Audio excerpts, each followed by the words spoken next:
Hey there, my name is Connor, I'm queer, I'm here, and I want to talk to you about Pride. So Pride Month is over, but I've still been having a lot of conversations with queer coworkers, queer friends about our complicated relationship to companies in the month of June. I think that the way it was kind of presented was just like, oh, we get packets for different campaigns every month. This is the next campaign. Here are some pins, wear one or don't wear one.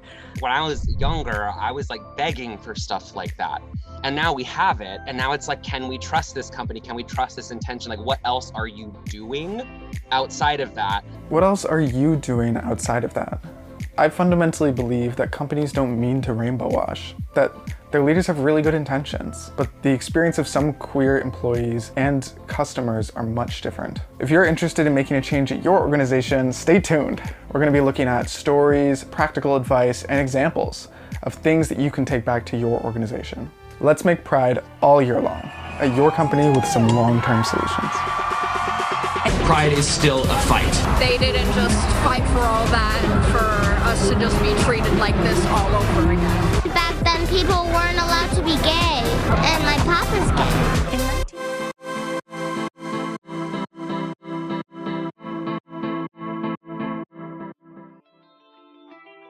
I think that an important step towards driving change is one, accepting that, you don't know everything, I don't know everything, nobody knows everything, and there will always be room to make improvements. And I think that a huge part of it is listening to your people. You have to figure out what your people need, and the only way that you can do that is to ask. Just ask those people, how can we best support you? Like, I have had over the years a few people on my teams who identify as trans or non-binary, being able to ask them, how would you like me to advocate for you? What would you like to see me do? Do you want me to speak up in a meeting on your behalf? Because everyone's answer is going to be very different. Have the conversation, and if you say something stupid or apologize, understand, say, why was that stupid? It goes back to having the courage. I think the environment is more open to have discussions that are more meaningful and being willing to make a mistake.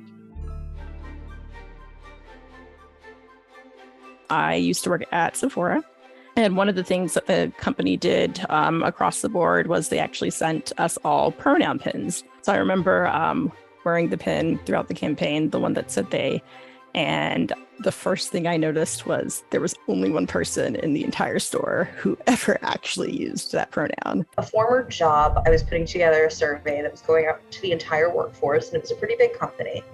And for the gender options, I said, I don't just want male, female. I don't think that's reasonable. And I was told, well, you have to check with this person that's in charge of diversity and inclusion. And when I asked her if I could provide other options, she said, well, there's no one like that here in a 5,000 person company.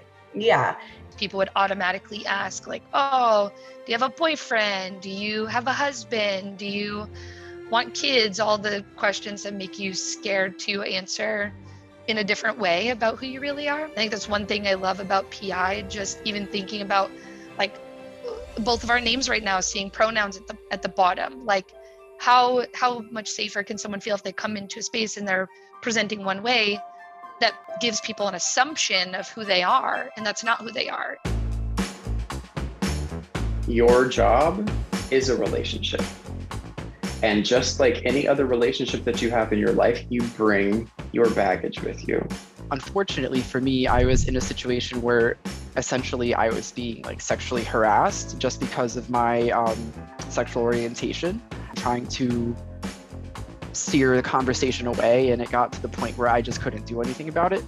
So I went to my management, and they had my back 100%. They came over to, the gentleman that was harassing me, and essentially just had my back, told him he can't talk like that he has to leave, and that was kind of the end of that conversation. At the end of the day, I felt really good about the fact that my company had my back, my managers had my back. Even in tiny actions, such as encouraging people to use their pronouns. Straight cisgender folks, particularly executives, standing up in front of a room and saying, hi, my name is Ally and my pronouns are she, her. As a manager, you have a responsibility from the second you hire someone, from the second they start with you, to champion for them. My manager would understand if I was so affected by something that happened that I couldn't perform. She'd be like, go home. And it's like, even just something like that, where it's like, you care, and it's all about that relationship with that person. And if they want to share, great. And if they don't, then they don't. And that's a boundary, and it needs to be respected. Figure out what it means to that person, and then just support them. There's a couple of different ways that we're looking at ERG support. So one is we want to make sure that we are providing some money to support in the efforts in bringing in experts to be leading some workshops. So that's one. I think also having essentially a committee with ERG leaders and executive sponsors to work to support each other, support and understand where that intersectionality is as well.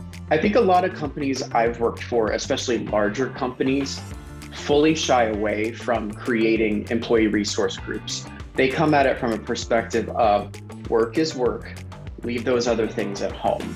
But how terrible is it to work at a place that sees you as nothing more than a warm body? I am 35 years old, and for the first time this year, I went to a Pride celebration. And standing on that sidewalk, watching a parade of people celebrating themselves, celebrating me, was just so emotionally fulfilling.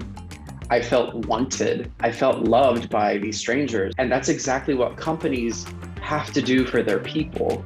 Celebrate your people, validate their experiences and their existence. Let them know that you care about who they are more than just what they do for you.